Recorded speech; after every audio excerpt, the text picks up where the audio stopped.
dark age atmosphere of Europe in the Middle Ages, we see a historically free and scientific system of thought and education being defended firstly in Europe, in Bologna University.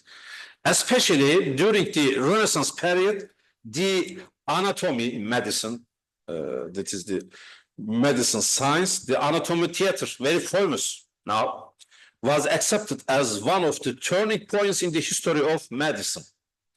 And it is extensive research library increased the historical importance of the university with the name Universitas. First used in this Bologna University, used for this first time, scientific freedom, according to the favorite science, the medicine, and the anatomy.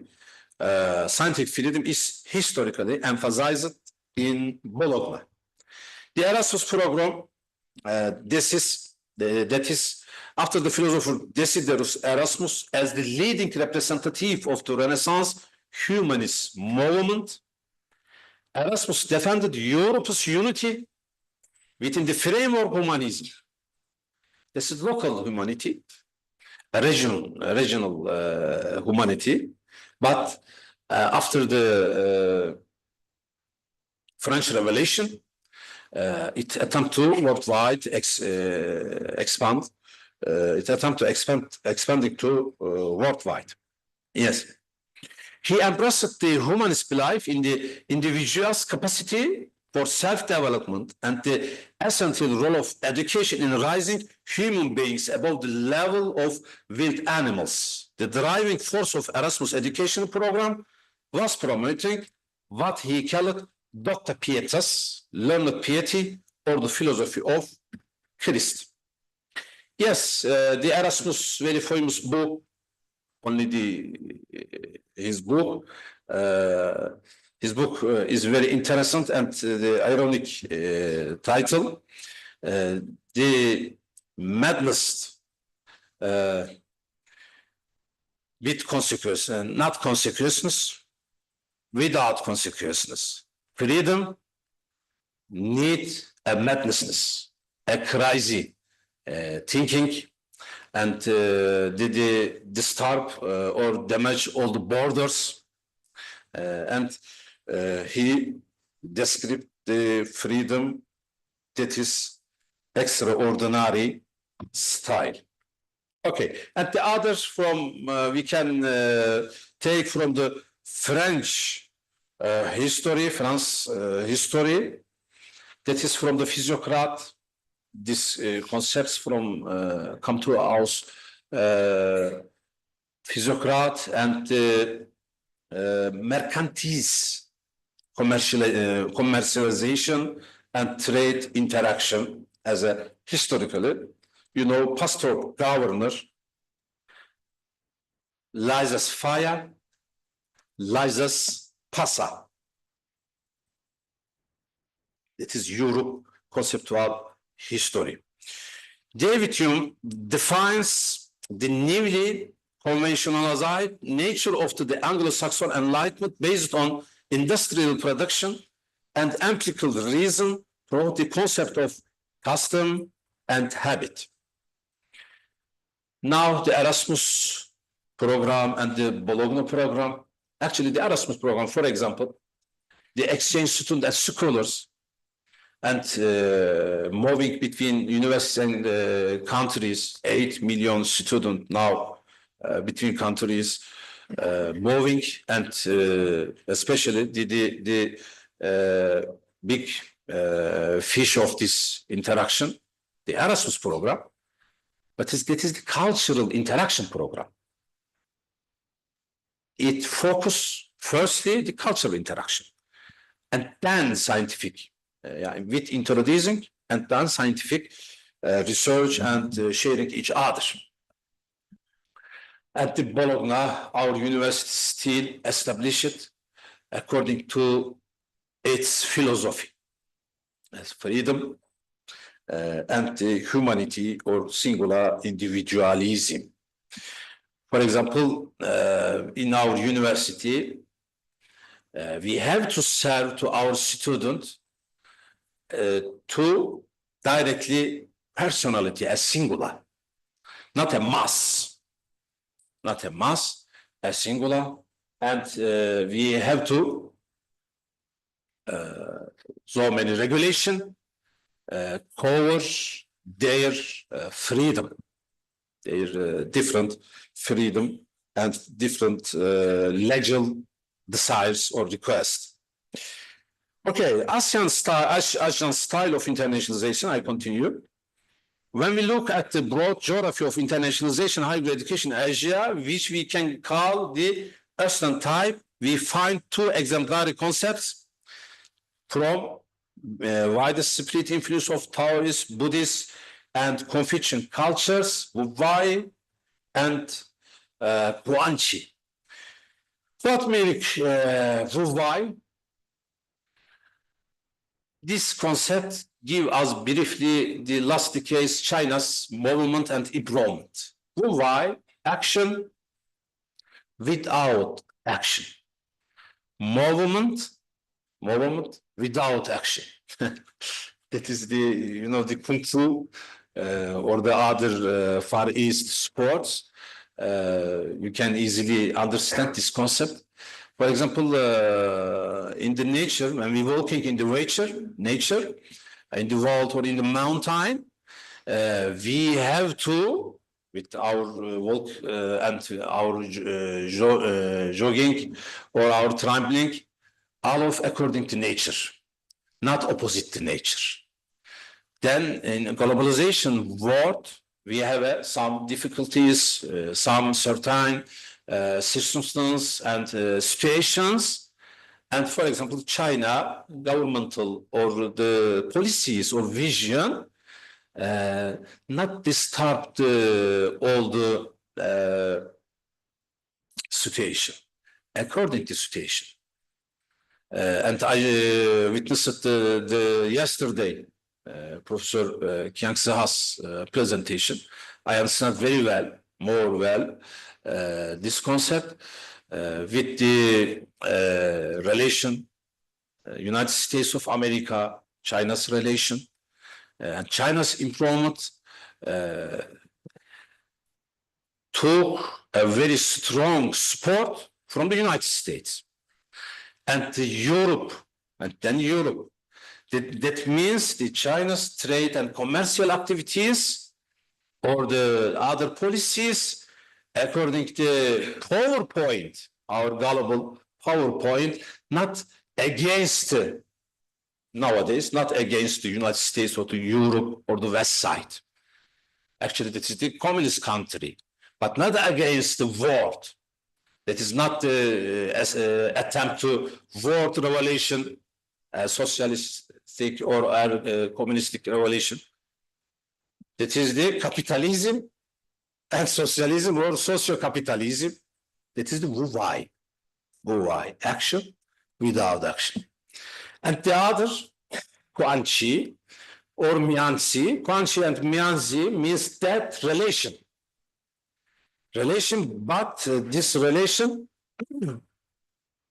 must have regulate in the special conditions according to descripted, public descripted status, a richness, a status, a scholar, a status.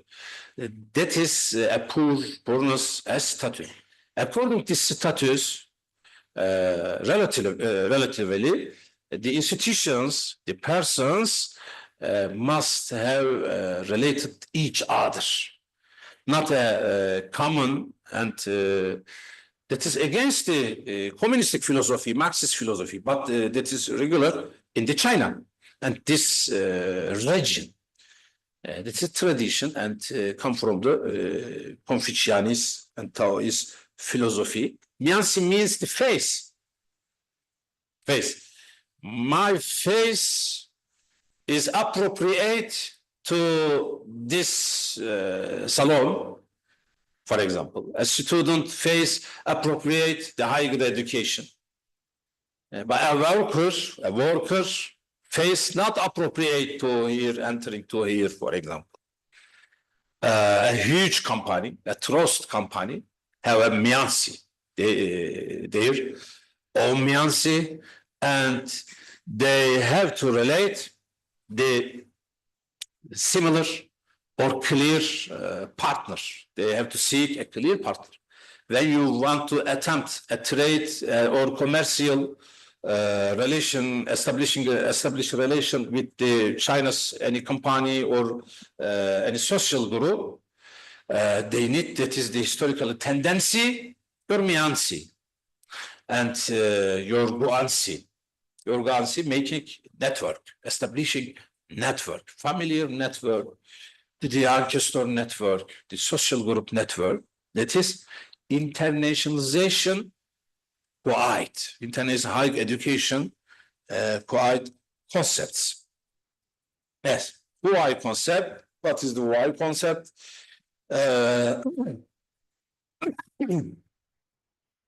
Being still, which reflects the Taoist understanding Chinese culture, is defined as an administrative principle and a law of nature, as well as a life principle, in the sense of doing a job and overcoming a problem without any conflict or conflict against the laws of nature, action without action.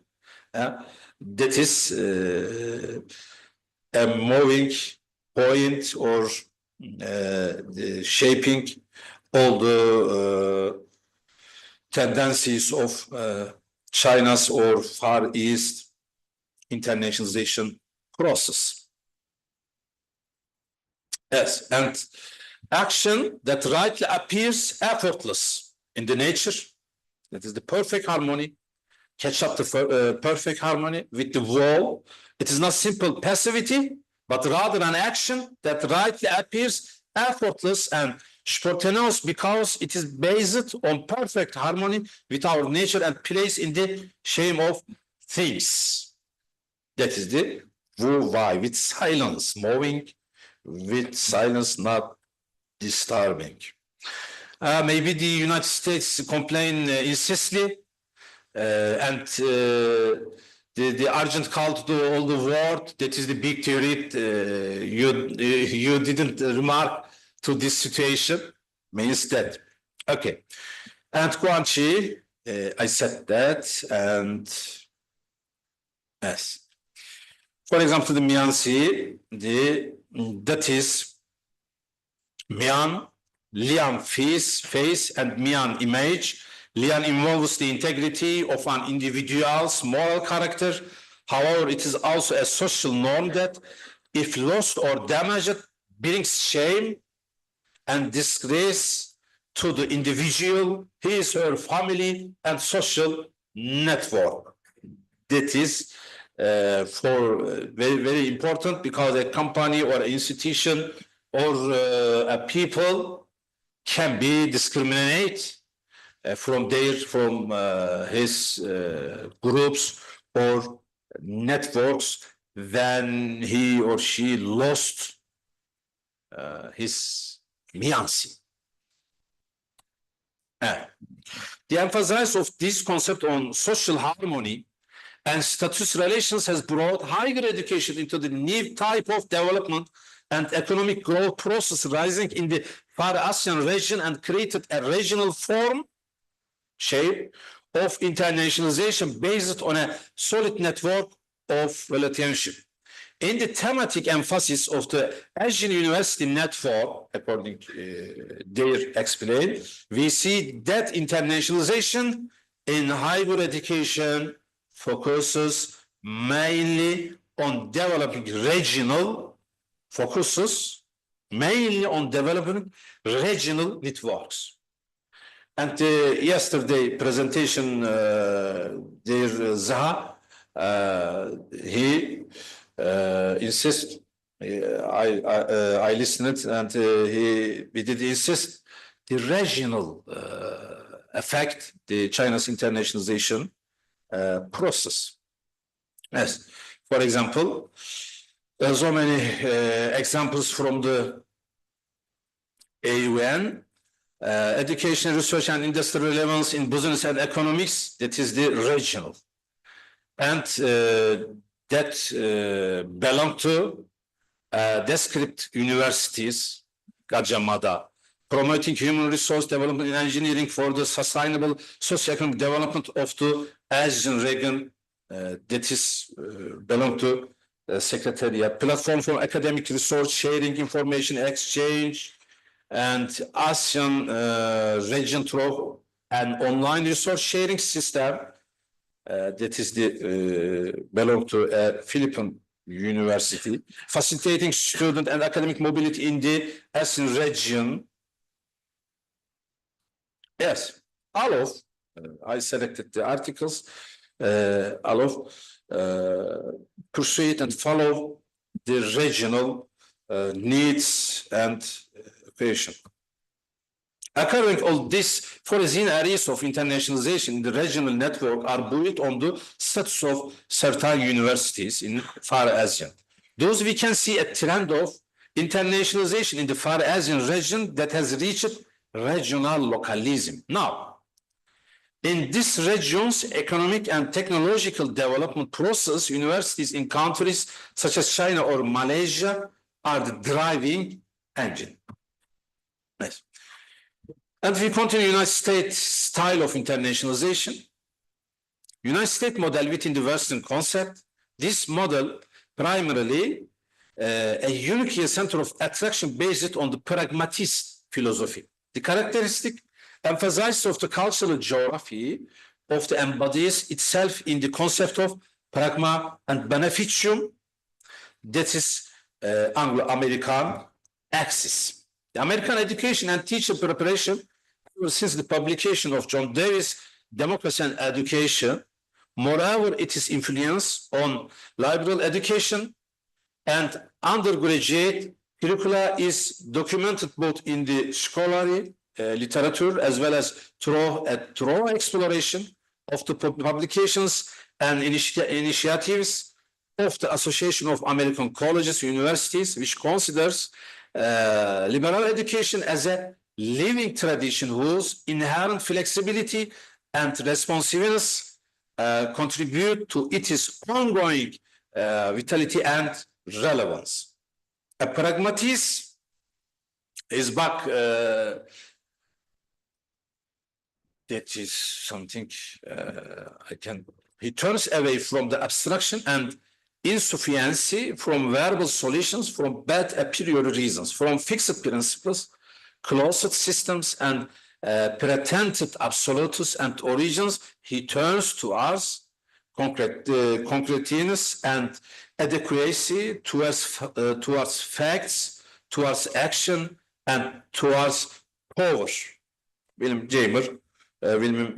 James from his famous book Pragmatism. Pragmatism, a dominant factor or dominant paradigm in the United States.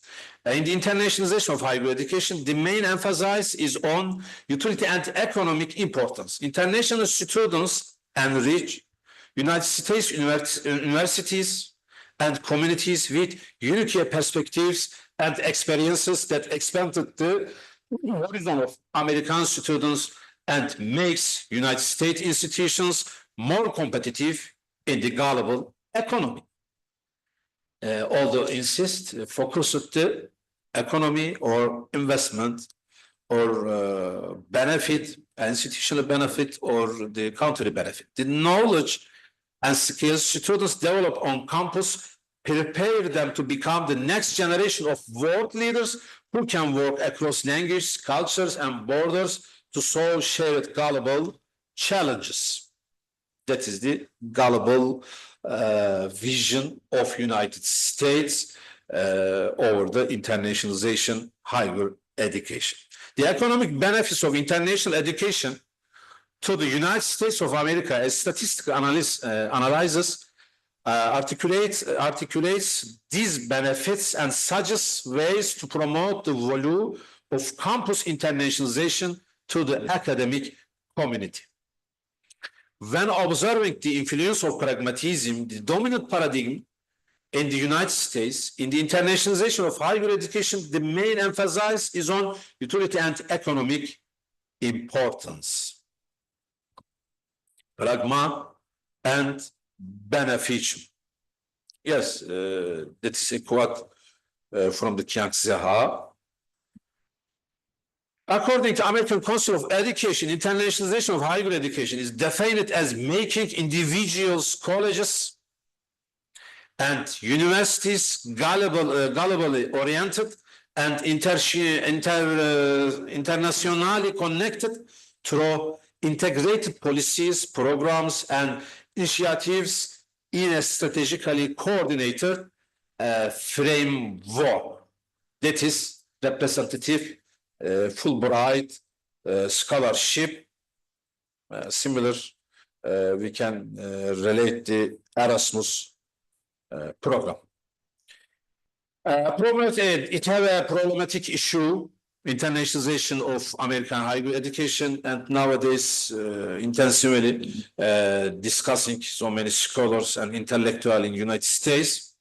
Although global competence is an essential American value, educational priority, it can be difficult for American individualism understand many dimensions of internationalization.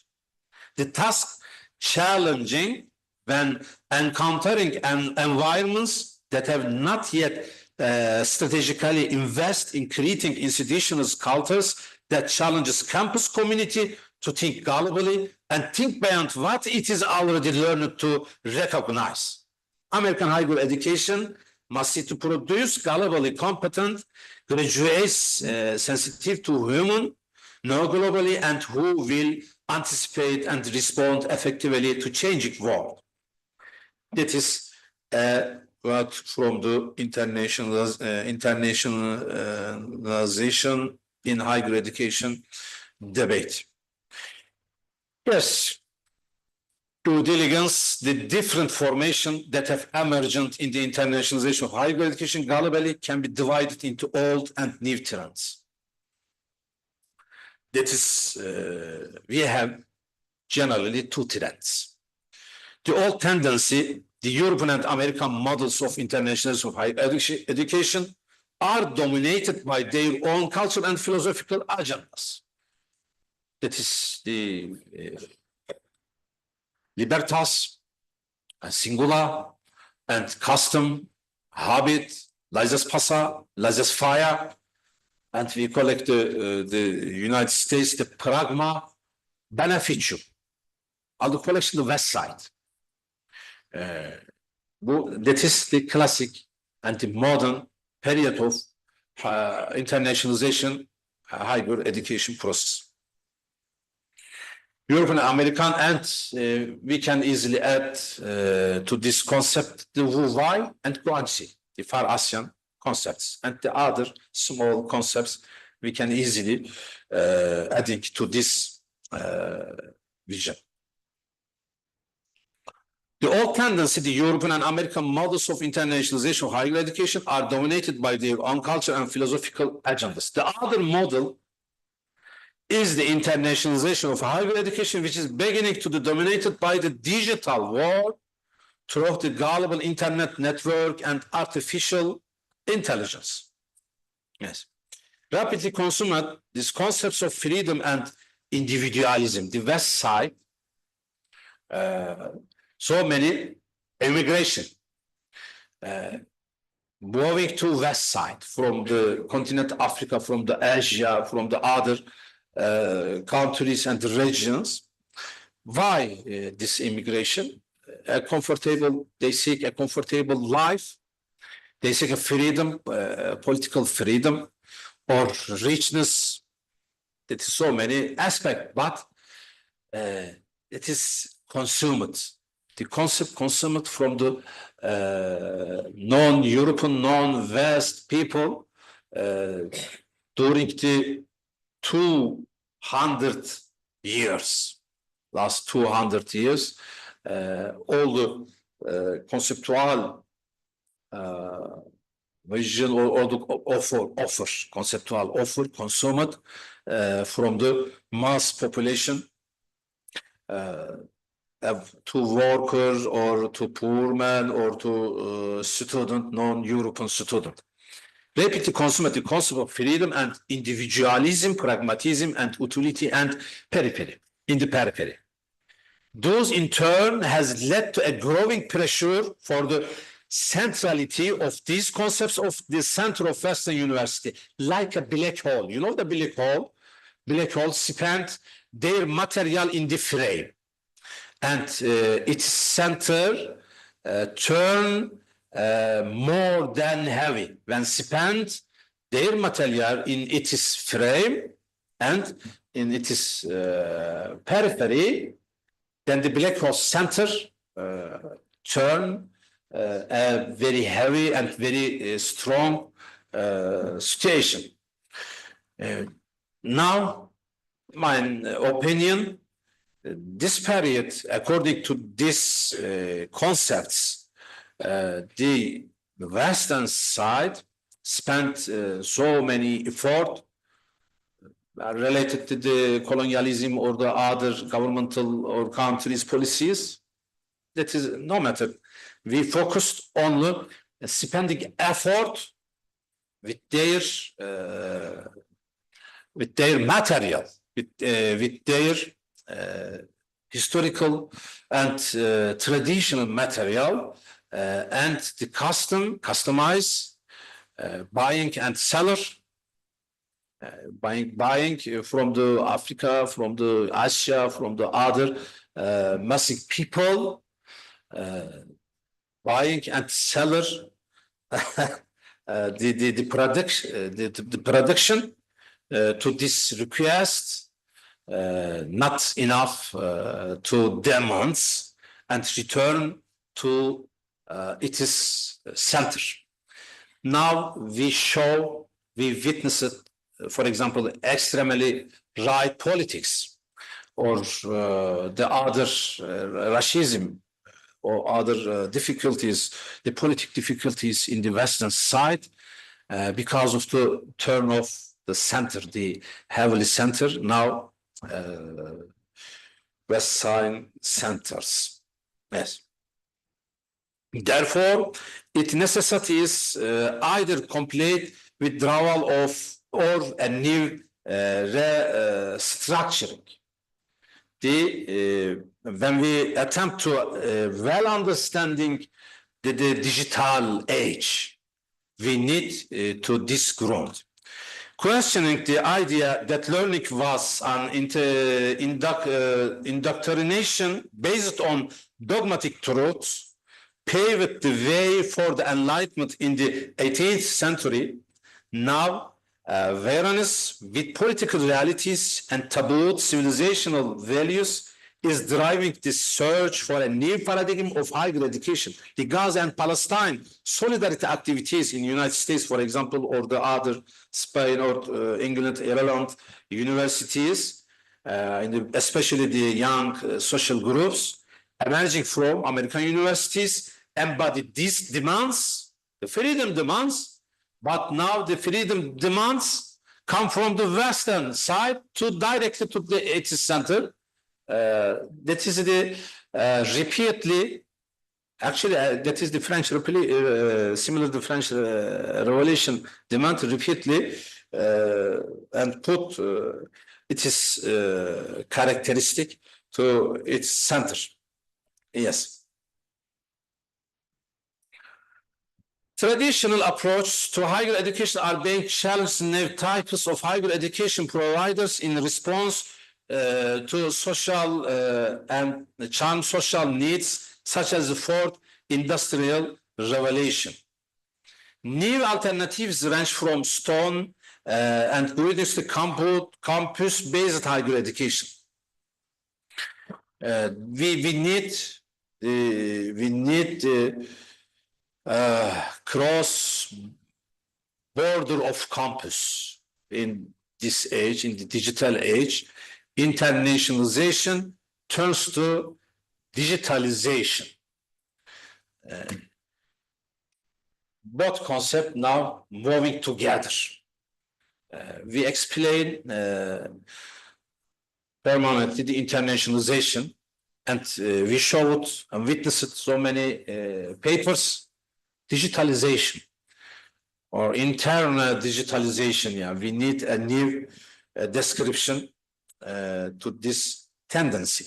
A virtual hybrid education system oriented towards artificial intelligence, a global internet network, a global campus, and interface programs. The internationalization process is moving towards digitalization.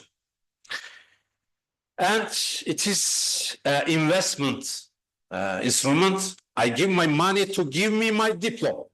We have a different style. For example, the easel style, you know, I give my money to give me my diploma or a quality education, my certificate, or a quality education and qualified payment. First, increased competition and then international monopolization in higher education. And the expected result is the emergence of international monopolies, higher education. I think the new feature in the 20 or 30 years in our world, in the digital world, some universities from the west side and Asian side will establish their monopolies, regional monopolies, or worldwide monopolies. Some examples we have now, we know, for example, the York University have so many other branches in other countries, but the digital, that is, I mean the digital campus and monopolies, I can buy and registering buying and registering a membership, a student membership to, for example, Yale University from Samsung, from the Africa or other countries and cities, and education with AI, artificial intelligence, and all the training, education, and admission exams, for example, all of in the worldwide, we can be moving or under the monopolies of big investment universities or big company universities. Unfortunately, that is our worst tendency. We can call the global education, and we seek the face-to-face and physically interaction between us, and that is, I think, it can be only a reachment or a reach or very high level status countries. It can be, but a limited, I think. It can be limited, not a vast. The neoliberal policy model gives priority to generating revenue from tuition and fees, advancing the economy and meeting politically defined national needs. Commercialization and commodification are fellow policy travelers. Higher education, when viewed as a private gain to the individual student and only indirectly a public good, justifies high tuition and reduces public support. Neoliberalism trails equitable access as well as internationalization's core value of broad access to cross-cultural learning. It's the other challenges. The challenges for higher education and international education is to balance liberal learning and career development and to a wider range of rationales for internationalization, humanistic, political, social, economic, and cultural. It seeks against the digitalist agenda. It seeks a social and cultural interaction, but that is regional. That is the regional in the West side or United States side, regional or between the cities, between the towns. after the pandemics, that is a challenge and difficulty. General consideration that is to ending. Ihecon internationalization of Far Asia continues. It is rapidly as a regional network, building a futuristic ecosystem of activities, the fields of technology, social entrepreneurship, and new through complex and new skills through complex and direct solutions. As can be seen in the examples of, for example, Malaysia, this regional network generates its synergies. For example, this is the best example around us. After my speech, we listened from Dr. Arifin.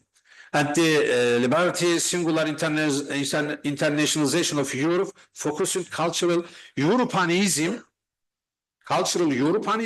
in the framework of Erasmus as a classic, custom habit internationalization at the Anglo-Saxon world.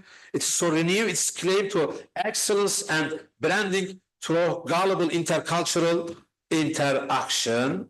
Yes. That is my conclusion in last 2 minutes. In our view, the new concept that includes all these formalities and interactions in the internationalization of higher education is instantaneity, digitalism, and globalism. Instantaneity. This concept, which we can call synchronicity or simultaneity, is the key to the internationalization ecosystem, both of digital or physical.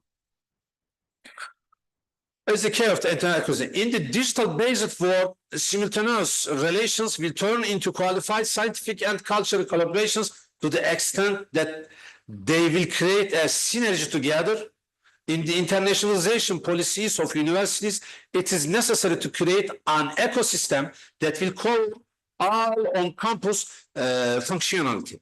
On the other hand, it is essential for the infrastructure to attain a dynamism that will constantly structure and protect the simultaneous interaction around the world. Communication is a new skill as much as it is a science and an art. In the globalized and digitalized world, an increasingly universal campus vision is required, and it is instantaneity. There will be this strong facility. We need all the universities, all the scholars in the higher education. That means with our computers, with our effort, 24 hours. We can call it from the Africa. We can relate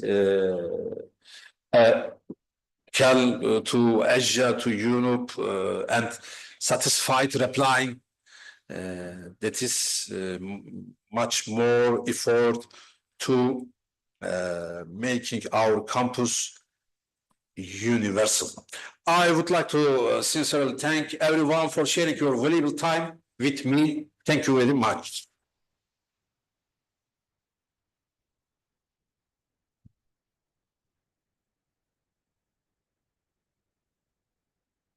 Thank you, Professor. For continuing, I have a very small, quick announcement. After the conclusion of keynote speeches, we will have lunch. All of our students and participants are invited. We will go all together after the session ends. Lütfen herkes konuşmalardan sonra yemeğe davetli bir yere ayrılmayalım. Hep beraber yemek yemeye gideceğiz. Thank you, Professor, for your wonderful speech. Actually, it was a complimentary, like a continuation of yesterday. Professor Zaha started explaining the global where we are going, where we are, and Professor Saitoğlu continued this speech. In a sense, it was a perfect continuation. And now, without taking more of our time, I will introduce our next speaker.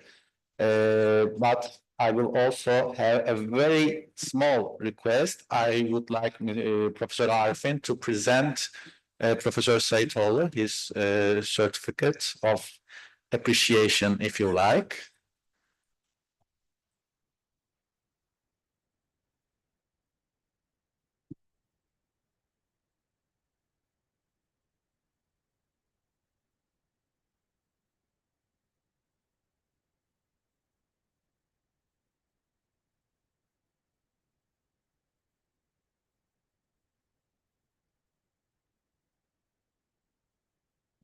Thank you, Professor Arifin.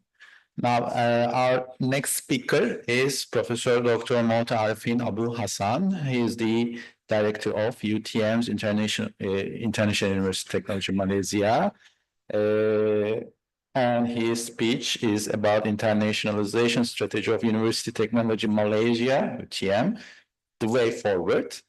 Without taking more of your time, I invite Dr. Arifin to the stage.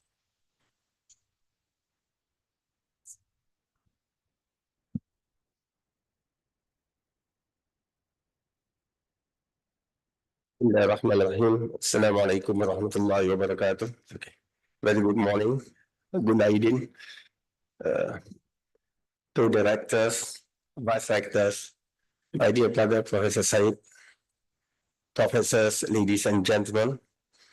Allow me to share some sort of like UTM experience on the internationalization agenda of the university.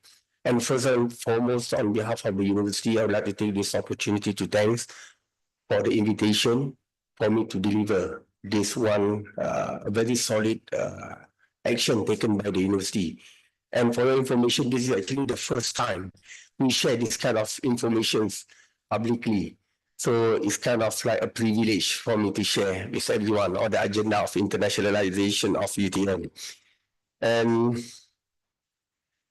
just to share with you, UTM, we have two main academic campuses. The first one, the main one is located in Johor Bahru. Johor Bahru is located close to Singapore, right? And the other campus, which is called UTM Kuala Lumpur campus. So that is the international campus as we talk about the academic based. If I can share with you the historical timeline of the development of university technology in Malaysia. We started back in 1904 and we got the status of the university back in 1972. That is where we got the call the University Technology Malaysia. And on top of that, another important thing which is not here is actually that site at 2010, we have been announced as one of the research university status in Malaysia. So when we talk about the classification of universities in Malaysia, we talk about research universities, we are talking about all this, rigorous, intensive kind of research activities. And in Malaysia, we have 5 universities only out of 20 public universities. And in Malaysia, the public universities are actually the so-called the strong one as compared to the private universities. So UTM is the youngest research university among these 5 universities. Like I mentioned, we have 2 campuses, academic campuses. The main one is located in Johor Bahru. The second one, this is actually our campus, is not that far from the Twin Tower, the Petronas Twin Tower. If you like to get sweating, but on foot, it will take about 15 minutes with the hot and humid weather in Malaysia. And another campus, which is mainly focused on the agri-technology for advanced bioprocessing. There is no academic programs in this particular campus. is solely on the research, on this agri-technology-based research. The rest, we have academic-based programs. We have 12 faculties. 12 faculties, mainly in the technological and engineering-based programs. And if I can draw your attention here, the bottom three, we have this Razak Faculty of Technology Informatics, Azman Hashim International Business School, and Malaysia, Japan International Institute of Technology. These three faculties are based in Kuala Lumpur. Now, one of the transformation which we have done is the consent from the Prime Minister of Malaysia is actually the establishment of this one faculty, which is called Faculty of Artificial Intelligence. UTM, we are the first university which offer Bachelor of AI in Malaysia, which recently been announced by the Prime Minister of Malaysia. And that is actually the transform from this Razak Faculty of Technology and Informatics to the Faculty of Artificial Intelligence. And another interesting, when we talk about the internationalization strategy of the university, is having said the Malaysia-Japan International Institute of Technology. That one particular faculty offers three main programs. One is a chemical process. Second, we talk about mechanical precision engineering. And the third one is electrical and electronic engineering. And this faculty, we have the collaboration between UTM and a consortium of universities from Japan. We are talking about 31 universities from Japan having this kind of collaboration with this particular one faculty. That is one of the things that probably we can think of the way forward.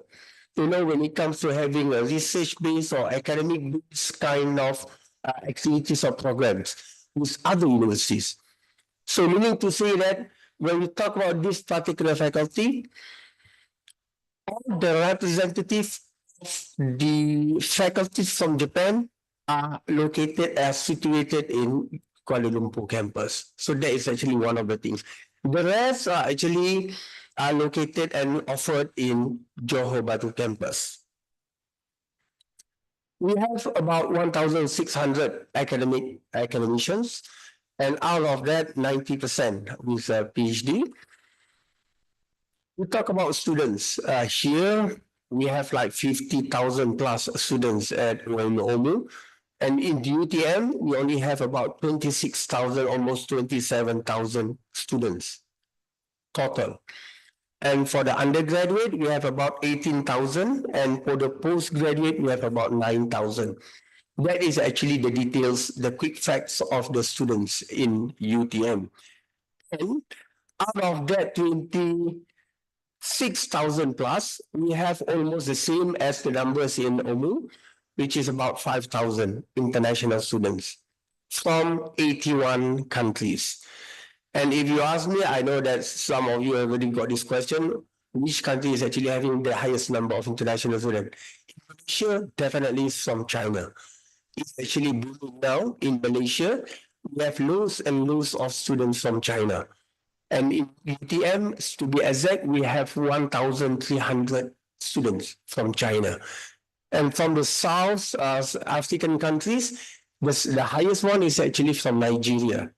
Nigeria, we have about 200 to be exact. To be exact, is 255 students from Nigeria. 95% are doing PhD. So that's to share with you. So we have also other students from Indonesia, you know, from Middle East, from Turkey and whatnot. So those are actually the quick facts that we have of these international students.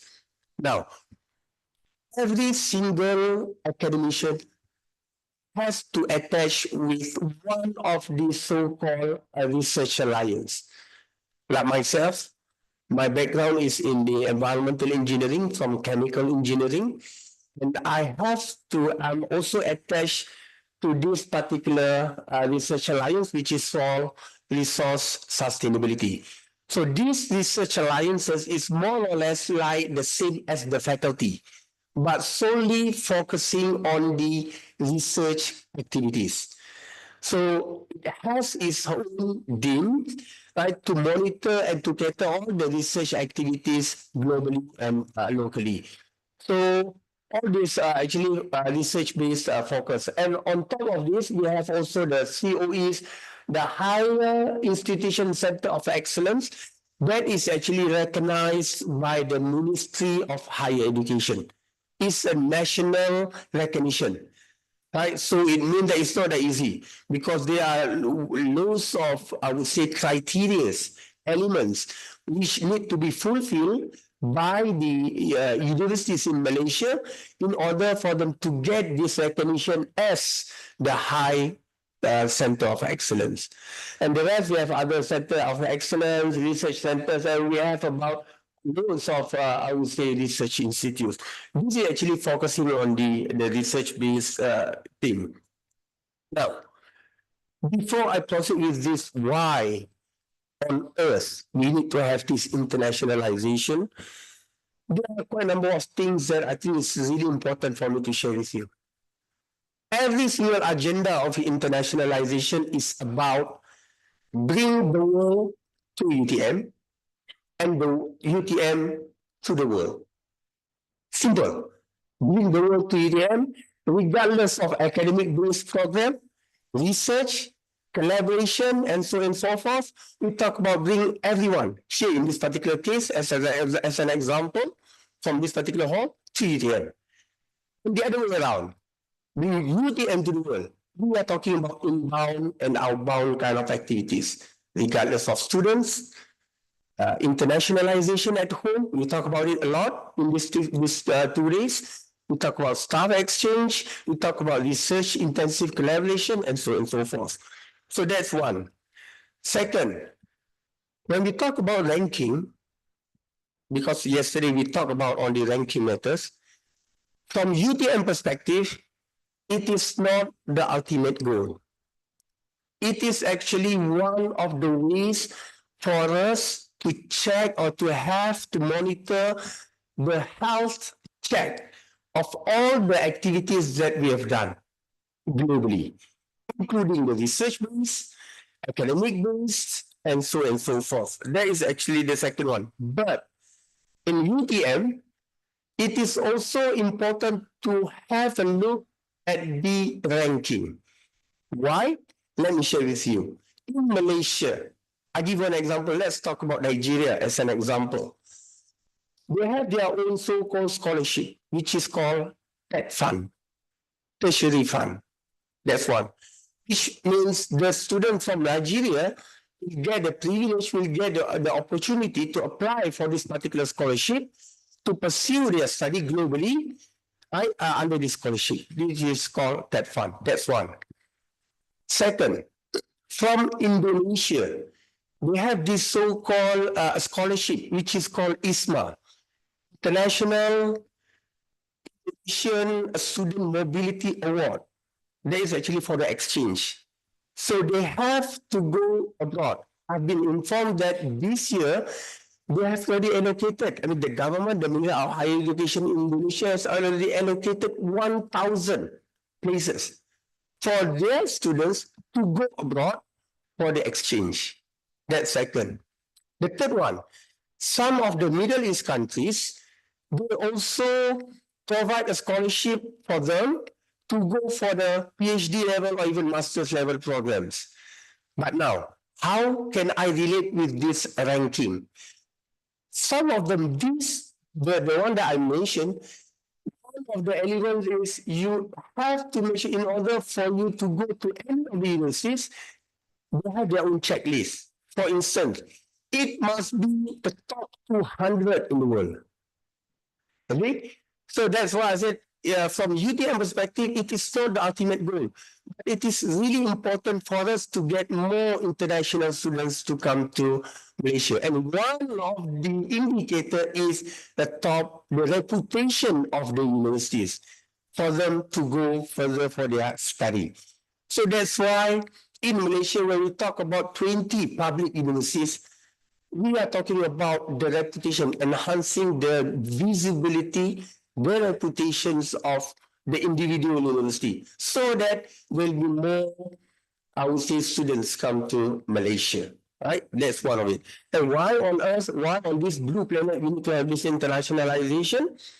Indeed, we talk about student preparedness. We need to have the students to be prepared globally, the global mindset. You know, one of the things that we do run a survey. I remember yesterday there was a question, how can you quantify the internationalization of our students going abroad? How can we quantify the quality? And one of it is actually, for information, we did run a survey of the employability. Those students who got the opportunity to go abroad, out of 1,200, for your information, this year, I fight to get 1.2 million ringgit Malaysia from the top management of the universities, UTM, to send out 1,200 students for the outbound programs, including academic visit, talk about exchange and whatnot. And out of these 1,200, 100% got a job right after their graduation, after 6 months graduation. Because during these outbound activities, you know, they'll get international exposure. And indirectly, if you realize that it also increase and enhance their soft skills on top of the academic grades that they receive. So all about this, the confidence level of the students and whatnot. The second one is to talk about to internationalize the curriculum and how the international profile. One of the elements in the internationalization is actually the global brand of the institution. That is one of the elements that we cannot deny the fact that it is actually one of the most important things. For example, if you go to Malaysia, when we talk about technological and engineering-based university, definitely the first thing that they will have in mind is UTM. Why? Because of the brand of University Technology in Malaysia. That's one of the examples. And indeed, the fourth one, to strengthen research and knowledge production, we cannot go from this, the must elements in the internationalization, which are the academic as well as the research. And indeed, we talk about diversity. And all this, one thing that I need to emphasize here based on UTM experience is that when it comes to achieving the objective of the internationalization of UTM, it is not a sprint. It is a marathon.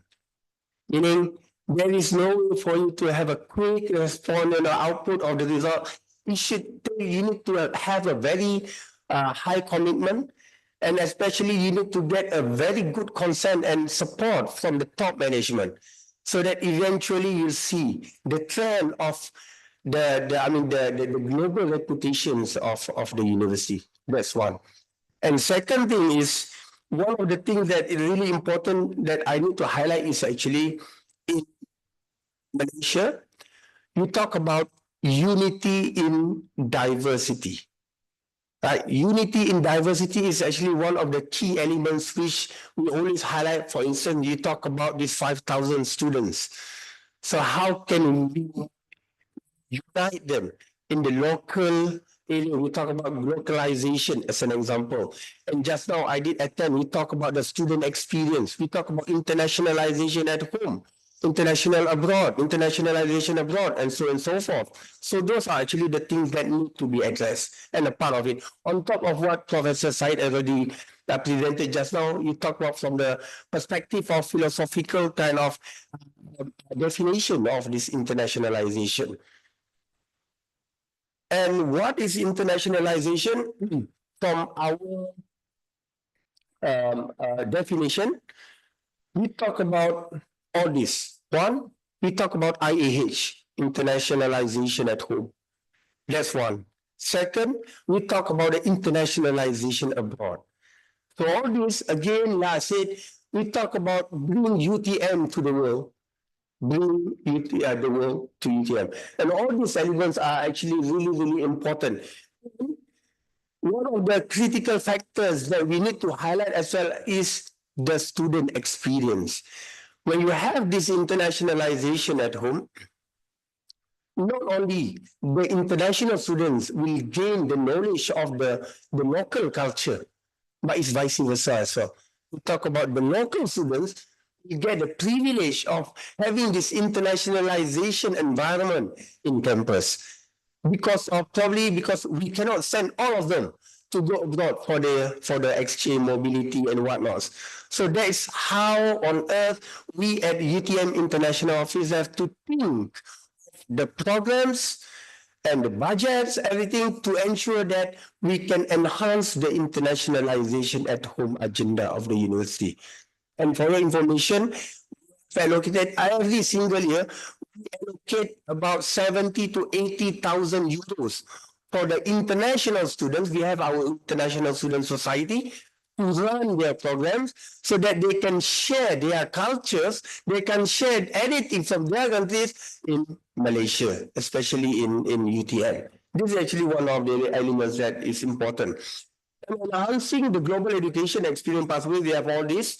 We talk about, academic based, research based, talk about the collaboration and whatnot. This is also another element which is mainly focused on the networking, which can, I would say, address the element of research, the collaboration and whatnot. So this is another critical information or critical elements that we also need to highlight.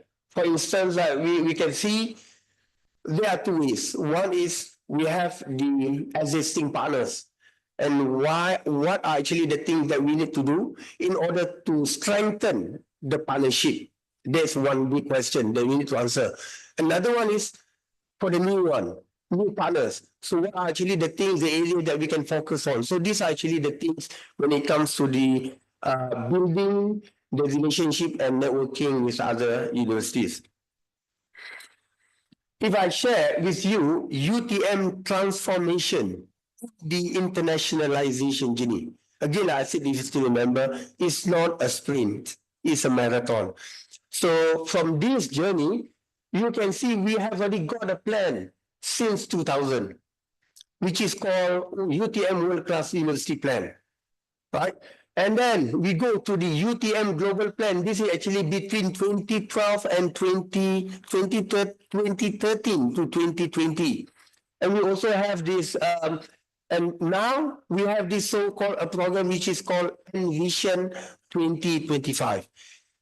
Every single plan, it has its own main objective, right? If I can share, for instance, you talk about this global plan university from 2012 to 2020. What are the activity, what are the focus? Alignment with global university, high impact programs, and so on and so forth. Again, I said it has its own criteria. So now we are towards the end of this so-called Envision 2025. And what's next? Based on the activities that we already put in the Envision 2025. So those are actually the things that we can share. One thing that every single university in Malaysia has to do. The keyword is alignment.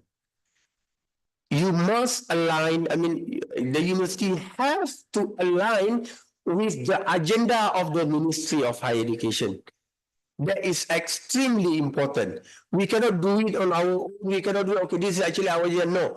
Normally, I will ask, because for the internationalization agenda of UTM, I'm like the advisor to the Vice Chancellor. What should we do?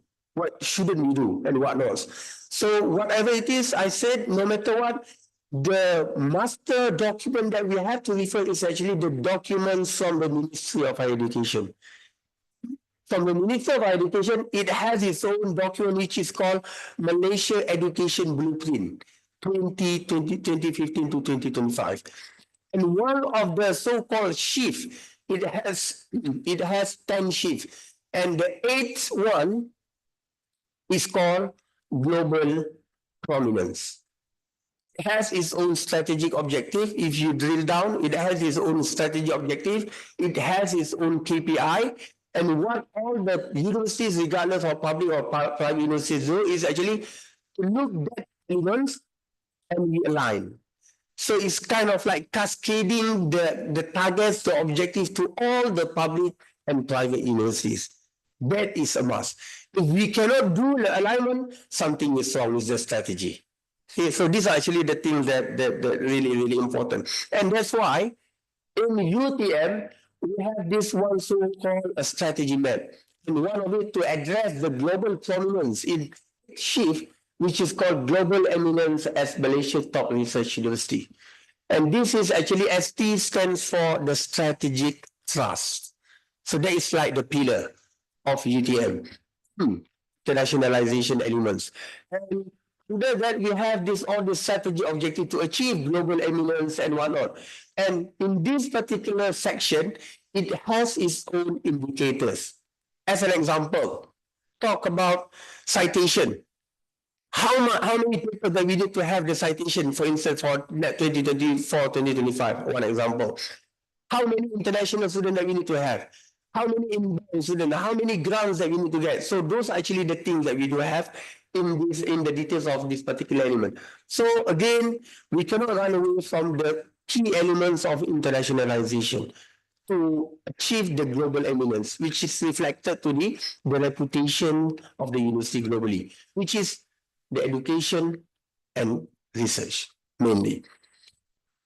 And off the record, this is actually the first time I've been asked by the Vice Chancellor not to share anywhere except this platform.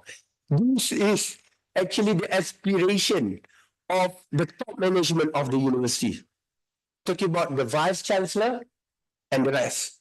We talk about the aspiration for the year 2026 and 2030, right?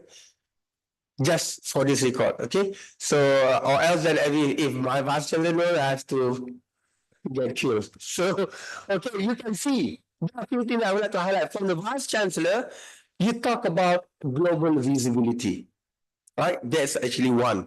Second, you talk about the sustainability elements. Just now we had this, ESG presentation, SDGs. We talk about sustainability and whatnot. So those are actually the things that we address. And also the impactful research and collaboration. And then from the perspective of Deputy Vice Chancellor, academic and international, we have to focus on the high scholarly excellence and also contributing to the global well-being of humanity. Another example.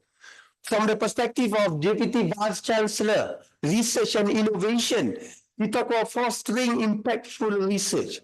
How can we do that? I'll share with you after this. I will definitely share with you after this, just for this, I would say, group. And then we also have this Deputy Vice Chancellor, academic, right? So we have all this Deputy Vice Chancellor development as an example. You talk about sustainable campus development. One of the blueprints that we already came up with is the sustainable blueprint initiative 2030. So we have all these indicators, we have all these initiatives done by university and also will be doing until the 2030. Because why? Because we need to address only the element of the sustainability. So from the registrar, and again, Professor Said mentioned on the digitalization as an example. There is one of the things that we also have under this UTM digital, which is to have an agile digital ecosystem. How? They have their own set of initiative and strategic move to achieve that. UTM, in short, we have three kind of models. One, bilateral, one-to-one. For instance, OMU and UTM. That's one, normal. Second, alliances or network. Also being touched by Professor Said on the alliances. For instance, like you mentioned on the ASEAN, the ASEAN University Network. I'll share with you some of the things that we have. The third one is actually the collaboration with say top 50 universities in the world. Right? So for instance, like UTM, we have the collaboration with MIT, Oxford, Cambridge, Imperial College, London, and so on and so forth. So we have quite a number of programs. But the main focus of UTM when it comes to this kind of models, we focus on these two. The bilateral, and especially now we are enhancing and strengthening the research collaboration, especially academic, on the second model, which is the networks and whatnot. As of now, quick facts, we have 39 countries. We have about, to be exact, 311 partners, one-to-one, right? Just to share with you. And we have 348 agreements. On top of MOU, we have also letter of collaboration, letter of intent, MOA, Memorandum of Understanding, Erasmus Plus, and so on and so forth. So those are actually the thing that we have. In Turkey, we have partners out of 17 institutions from Turkey with UTM. And of course, OMO is one of the partners. There is actually one of the things that I would like to highlight. And the details, I'm not going to go into the details of this. The specific collaborations, because we cluster it based on the niche or the main agenda of the collaboration. Whether it can be in a student staff exchange, Erasmus, like in Malaysia, we are eligible for 5 elements. One, CBHE, capacity building in higher education. That's one, it's a research intensive based. The second one, you talk about KA171, you talk about international credit mobility. This is actually where we have loads, and we really hope to see future partners from Turkey as an example for this particular initiative, KA171, international credit mobility for students and staff. Third, we talk about Erasmus Mundus. 2 types. Erasmus Mundus design measures, the one that we like to go for to establish or to set up the module of the master program. EMJM, Erasmus Mundus Joint Master Program. Fourth, and last but not least, we have this Jean Monnet initiative. There is another element. So we have 5. So if in the future, we really hope from UTM to have more collaboration in this particular case from the Erasmus, I would say, initiative. Network alliances, we have 23 partners, members. We are partners of 23 members. For instance, we talk about this World Technology University Network, SOL, and so on and so forth. And, the outcome based on these activities like UTM, receive a grant up to almost 1 million ringgit Malaysia for the Erasmus. This is only for the student and staff exchange, K171, right? Excluding the CBHE. These are actually the things that we do have, and you can see also from Turkey.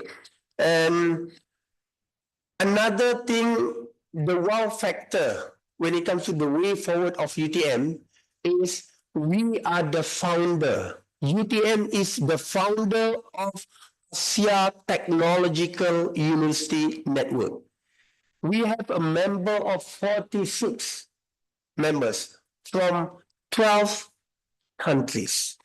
Right, so all these members, and in fact, after I returned back home from Turkey from this program, on the 3rd and 6th, there will be a board meeting, 8-unit board meeting, which will be shared by my Vice Chancellor, and I have to be there as well, to be the secretary. So this is actually one of the impactful program. Remember that 2 models, one is one-to-one, another one is the multilateral, the network. This is actually one of the things that really highlight on these activities. Another thing that I would like to share here, a recent initiative, idea came up from the Vice Chancellor, which is called the Satellite Lab. I give an example, just to share with you. Very fortunate that in OMU, we have our alumni from the Faculty of Science, Dr. Yilmaz Kaya. He's actually our alumni. And I really hope, and I did discuss with him, I really hope that we can strengthen the collaboration, for instance, like whatever lab that he's attached with here, and the lab in Faculty of Science in UTM, so that we can initiate and launch the lab. Why is it important to have this kind of satellite lab? Because it can give a multiple effect. One example, from there, we can have like a research collaboration. That's one. Second, we talk about the staff exchanges, right? The academic, the non-academic. And we could also talk about the student exchanges. And we talk about joint publication, joint supervision, a lot. That's why we need to have this kind of initiative. And as of now, we have 5. And we really hope that we have one from Turkey, inshallah, with Omu for this particular initiative. And definitely the Vice Chancellor will look forward to come over to launch this kind of, I would say, programs. We talk about IIA, institutional agreement. We have all these members, about 3.5 million for the activities. International alliances, we talk about from CBHE, we managed to secure 23.5 millions from the CBHE activities. And it's good that I've been, this one professor just now presented on the DRRD. So I think that's one of the opportunity that we can go for on top of the Erasmus Plus. And there are quite a number of programs that I can share with you on top of whatever things. This is actually the program I'm going to share with you, the program that my team had initiated, right? It came from the idea of UTM International Office. One, we organize so-called ambassadors roundtable. It is not that easy to gather the excellencies from these 19 countries. And it happened back in April 2024. That actually linked, UTM with other universities from those respected countries. This is actually one of the highest impact programs that we ever organized. That's one. Second, we talk about UPF. UPF is a branding, University Presidents Forum. Back in 2021 during the pandemic, we have this, I would say the 10. And this, she is actually the Chancellor of UTM. Chancellor of UTM, Her Majesty Raja Zari Sofia. And the Chancellor of UTM now is the Queen of Malaysia. Yes, she is the Queen of Malaysia now for the next 4 years. So we are so honored to have our Chancellor to be the Queen of Malaysia. And there will be programs that we're going to support from Her Majesty. So we are so grateful to have her. And of course, one of it, we have also Excellency Nicholas Rokas. He was the head of EU delegations to Malaysia. All these program activities is really give a boost, the visibility and the reputations of UTM. Recently, through my initiative, we did so-called UTM Global Connect. You can see the date, 2nd and 3rd of October recently, right? So what happened with this kind of event is actually, as I mentioned, when it comes to internationalization, we talk about academic. We talk about the research base. So under this UTM Global Connect, we had a participations up to 1,000 participants globally and also locally. Under that particular event, we also called UTM Global Connect, we had few sub-programs, really high impact programs. One, we talk about Leaders Go Global. About the leaders, the non-academic, the executive, the way forward. When it comes to that, shaping future global leaders for tomorrow, that's of tomorrow. And then the second one, we talk about WTC, Technology Universities Congress. It attended from 20 universities globally, right? And also we had this INATEX. INATEX stands for Industrial Art and Technology Exhibition. This is where we invited all of our partners to UTM to connect if we can have like a further and extended collaboration in research. That's why we have this global network, competition, business matching, research product development, and so on and so forth. That is research-based. What about academic? We had this new academia learning innovations. Like when you talk about digitalization, you talk about AI, you talk about kind of ways, ODL, MOOC, and whatnot. So those are actually being discussed here.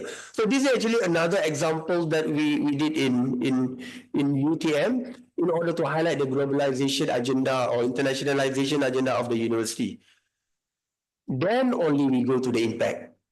It's not the impact first. So what actually the thing that we have done? Then we go to the impact. The impact, the first time, like I said, I mentioned the first AI faculty in Malaysia. He is the Prime Minister of Malaysia, the current Dato' Sri Anwar Ibrahim. He launched it, right? Back in, if you can look at the date, 10th of May, 2024. So this year, recently, a few weeks ago, we had a batch of students on AI Bachelor, 120 students. This is a top-down from the Prime Minister's initiative. And if I can share with you, in Malaysia now, after the budget announced by the Prime Minister, millions of ringgit Malaysia allocated for the AI initiative. So I really look forward to have more impactful collaboration on AI with UTM. And on top of UTM, as the first university to offer this Bachelor of AI in Malaysia, there is also a consortium which is called Malaysia AI Consortium. This Malaysia AI Consortium consists of 8 ministries and quite a number of global, I would say, in universities from overseas as well as in Malaysia. And the chairman of this Malaysia AI Consortium is our Vice Chancellor, whom will be delivering his keynote video after this. So that is actually the Vice Chancellor, Dato' Sri Ahmad Fauzi, and he is actually the current Minister of Higher Education. So you are talking about the top-down. It's kind of recognition of what we have done, right? From the government to UTM, you know, when it comes to the visibility of UTM. Second, our Vice Chancellor, he received the Mustafa Sallallahu Alaihi Wasallam, the Mustafa Novel Laureate among the Islamic countries. So it's a very prestigious recognition to the Vice Chancellor. And also you can see here is a newspaper, UTM-VC is first Malaysian Mustafa Prize Laureate. So again, with these kind of visibilities, that reflects to, you know, the enhancement of the reputation of UTM globally. And on top of that, if you talk about me, myself, Professor Syed mentioned on the Erasmus. You know, I have been appointed as the Erasmus Plus Malaysia focal point, not only for UTM. Right? So from now onwards, if you need any support or assistance to go into the Erasmus Plus, not only to UTM but to other universities, you can contact me. Because I am actually being appointed. Thank you. It's been appointed not by them, it's been appointed by the minister himself. Right? So it's a top down. It's not like, okay, I would like to offer myself, no such thing. Right? It's actually from the top down. So that's why we can have, and Erasmus Plus agenda is actually one of the critical in Malaysia that they like to grow more. That's one. Second is, I'm also been appointed as the advisory council member of APAI. If you have heard of APAI, Asia Pacific Association for International Education. Professor Syed mentioned NASA. It's more or less the same, but it's a regional base, Asia Pacific. And next year that will be held in Delhi. This year was in Perth. And this actually, like, you know, in Turkey, if you have come across this one conference which is called URI, is in Istanbul every single year. Right, so this URI, we are also, UTM is also the board members, and this kind of thing is actually a recognition. So this APAI actually is only UTM, the only institution who got to be the advisory board of this particular from Malaysia in APAI. The third one, I've been appointed as well. As there is one committee, you know, like I mentioned, we have 20 public universities in Malaysia, and each university has its own director of international office. And consensusly, I've already appointed as the chairman the directors of this committee, which is called the Committee of Malaysia Public Universities International Director Office of Directors. So again, if you need anything that you need to get the support from the universities in Malaysia, you have me, right?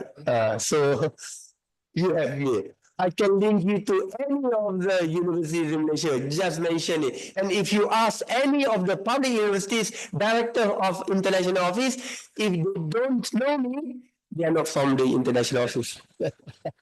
Just joking. Okay. Right. Thank you. And another thing which is important, recently I've already came up with the initiative. I'm the editor of so-called a guidebook internationalization practitioners in higher education. We have loads of elements there. We talk about branding, global branding, we talk about student recruitment, we talk about internationalization at home, we talk about global exchange, mobilities, student staff, we talk about the branding, we talk a lot. Right? If you like me to talk about this, I can share with you like within even a couple of days to detail out on this. But this is actually not the platform. This is just a teaser for you, right? So this is actually the thing that that reflects. And in this particular book, it's not only from UTM, from other universities. And one thing that I think is important for me to share with you, the minister now, the Minister of Education, he emphasized on the synergy elements among the public and private universities. We at the universities, we cannot do anything in a silo. No, that is not his way. So his way is actually to have a collaboration, a collective collaboration with all the local and Malaysian universities to bring the agenda of education in Malaysia. So that is actually the direction, the way forward of higher education institutions in Malaysia. And last but not least, again, like I said, it's not the ultimate, it's not the final destination, it's actually health check that I said when it comes to addressing the agenda of the internationalization.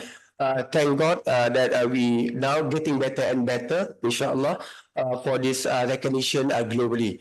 And again, the details to talk about this recognitions, it comes later. Again, this is not the one that I remember the Professor Emeritus yesterday mentioned. It's not the one that guide us. No, that is actually the ultimate goal of what we have done. So that is actually the way, that ways, everything will be okay. Thank you very much. Assalamualaikum warahmatullahi wabarakatuh. That's a prayer.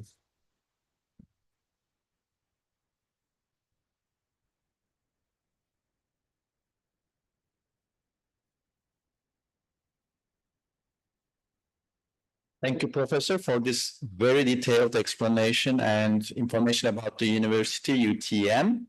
So to sum up the presentation in a few words, if you need anything in Malaysia, you find Professor Arifin.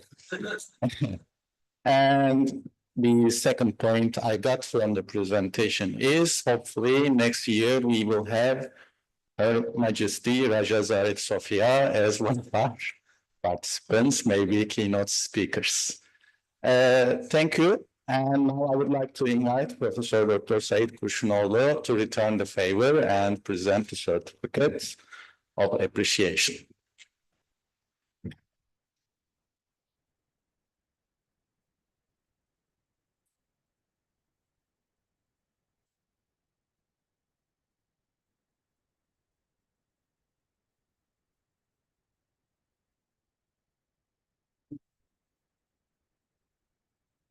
Thank you everyone for attending the event. Now we will have a lunch break. We can eat something all together. Let's meet outside. Thank you.